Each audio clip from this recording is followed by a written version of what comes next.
Hello, my name is Rex Smith, President and CEO of Hearts and Homes for Youth.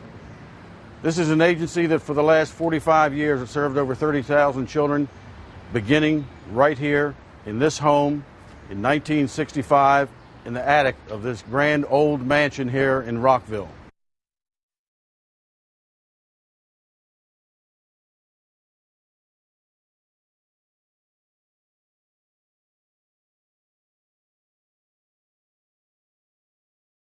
Came up with a decision, right? We wanted to give back. We left the inner city and we got out of here where it was nice and quiet, and so we wanted to give a little bit of our time to the children. A lot of boys run through here, a lot of football, a lot of baseball, tons of chicken, peanut butter and jelly. We went through all that stuff. And then we met Title1. I want salad. You want salad? Yeah. Okay. Mommy, I can help you with the H. And when I met the worker, she said, just meet him. And I said, no, two is a little, I'm not ready, and he's not potty trained, he's not this, and he's not that. He has temper tantrum, and I said, I don't know if I want to go through that now, She said, just meet him. Okay, she coached us on, and we went and we met him. That was it. Mommy, I don't like He stole my heart, and at the time we met Title, he was 2. Title now is about 6 years old. He'll be 7 in September, and he's the life of our family. Title had a lot of issues. He still has a lot of issues, and we're working through him. I got him in all kind of programs to help him deal with the issues. One more. Let's do that. Do it again. And William is a young man that we have watched slowly start to mature. And there's something about William that I think is going to be very positive in the future. We love his company around here because he keeps us on our toes too. I'll take some of this sound. Kendrick had some major issues, which my wife and I, we're not used to. So we can see the change in this coming gradually, and that's a good thing. You have to build that trust up, and things that they would normally do with their own families, right? They can't do it in our house because they have to learn our rules or norms, in other words. So we just go ahead and just kind of sit back. Don't let it get too out of hand, but let them understand that we're not here to hurt you. We're only here to make sure you get what you're supposed to have when you're supposed to have it, and hopefully that you take it, and at the end you can make it work for you. Report cards came in the mail today. Kendrick and Williams, they mailed their report cards, and they dying to see what's going on. Yes, I am. They want to know what classes they failed, what classes they're going to have to repeat. I passed to the next grade. You already know that. I don't know that. Wants to go first? I'm confident I passed everything. All right, who's this? Oh, this is yours. This had to be yours. What's this? Mr. Fleming's? Multicultural literature. You got a C. Algebra 1, you got a C. Yes. Health, That's a D. that was a D. No. It was an F at first. And then I told you I had to bring it up. First semester, Yeah, I brought it up. You got a concept for physics. Is that what it is, Kendrick? conceptual physics. You got a B. Yes. Algebra 1, you got a B. Yes. And physical ed, you got a B. All right, guys, everybody in the house passed. But not me. You passed. You passed Look the first at my grade. report. Honor roll. Yay. Both of you guys made honor roll status. Here. Oh, God. This is Yeah, my you made honor dad. roll.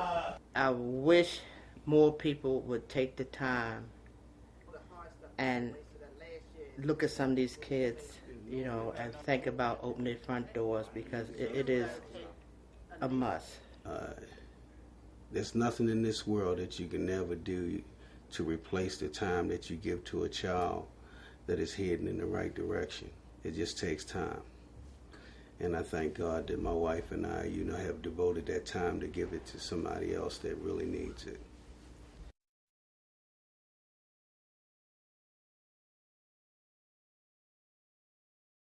My mother was an addict. My father left. when I was 1. I started doing drugs when I was 9. And my aunt put me in the system because she couldn't deal with me. I moved around from group home to group home. And I came here when I got pregnant. I've been a foster care provider for Demomily Hearts and Homes for Youth for approximately 4 years. When I came into it, I thought that if I just provided a good home and food was always in the house, and that would be the connector between me and the youth. And that's so far from the truth. Then I moved to my uncle's house. When I started first grade, he started touching on me, and I used to run away, and I was scared to go home from school. I don't negate anything that they've been through, but I don't want them to allow those things to hinder them from having a bright future. And my mother came back in the picture, and she took me, and I thought everything was going to be okay. She would take me with her to do her drugs with this guy. She would promise. She told me not to tell. She never really paid too much attention to me. Like, I was always the dumb one. I was the stupid one, the ugly one. I'm not going to ever be as smart as my brothers. I'm never going to amount to nothing. The time where I felt like I just wanted to throw the towel in was when I tried to overdose. I drank bleach. I took a bottle of pain pills, and I took 3 ecstasy pills. And I got rushed to the hospital, and I did not die. So I thought that was God saying, you are here for a reason. So, yeah. She's doing so well, and I'm so proud of her. Been working, going to school. She was always a good mother.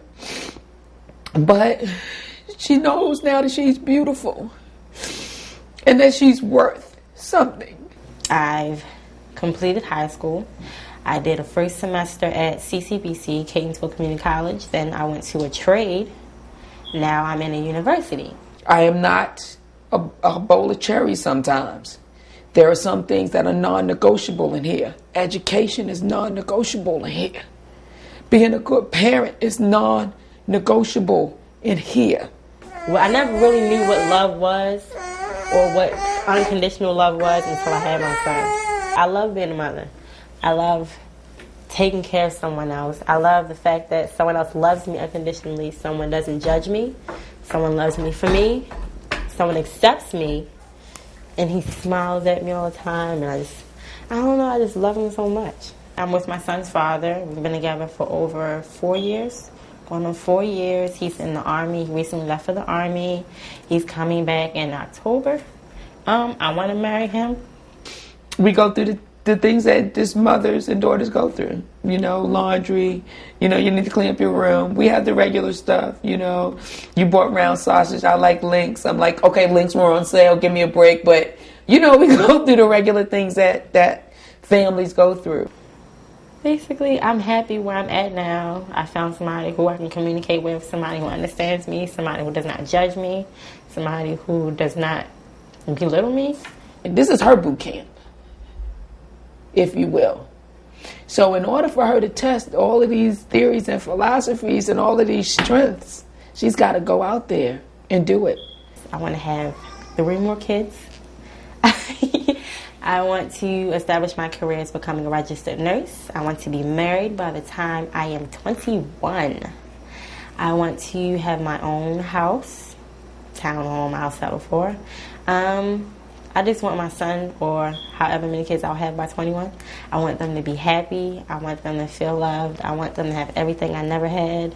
That doesn't mean she leaves and she never comes back here, because my son is 24, my biological son. I can't get rid of that kid. So I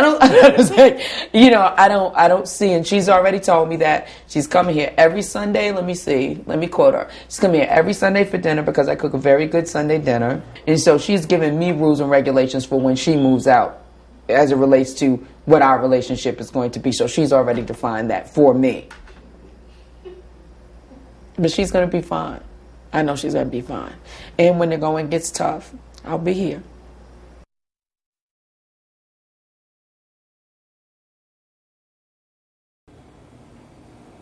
The reason I've been sent here was for selling drugs. I was selling drugs. I mean, I understand it's wrong, but that's how I had to make by. That's how I had to make life.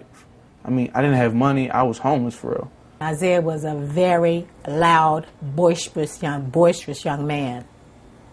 When I first came in, I thought this was the most stupidest place to be ever. And I told Mr. Cedric, you set me up with this kid. You set me up with him so I could just quit this job. There's been times where people, they didn't want to be around me.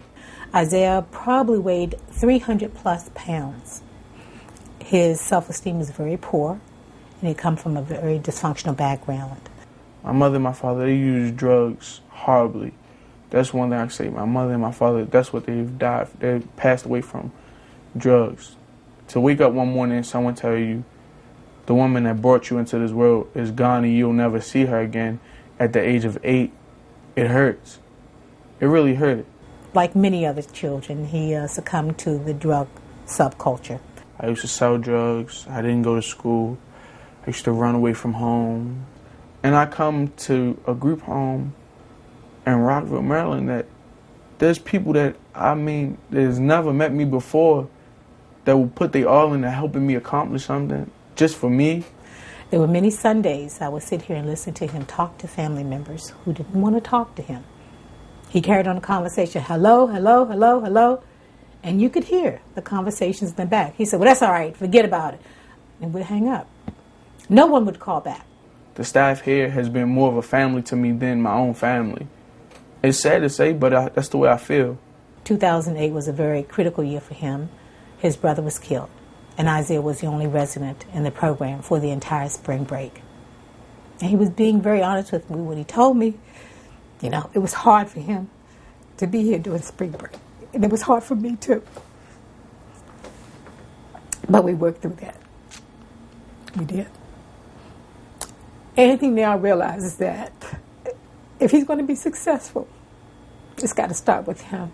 Now that I'm growing up and I see like the morals of life and I see how it is in the real world, I refuse to let myself be considered another statistic. I refuse to let myself be someone that, oh, everyone knew he didn't make it. Isaiah has since made a 365-degree transformation. He's lost about 65 pounds. He speaks in much more quieter tone. He's considered a success story at the Richard Montgomery High School in Rockville, Maryland, one of the best schools in the area. I never knew what an A looked like on my report card. I never knew you could get more than one A. If you were to compare him today to the person he was when he walked in, he's a totally different kid.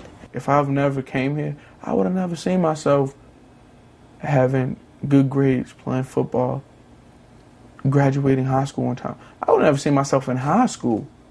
Isaiah is currently working for a local giant in the area. He's also a member of the football team at Richard Montgomery High School. This includes, but not limited to, weight training. So he is really getting himself together. I've never had no one in my corner to help me, but the staff here, they're very good. One of the many reasons this program has been beneficial to him is because he felt a sense of family, a sense of caring.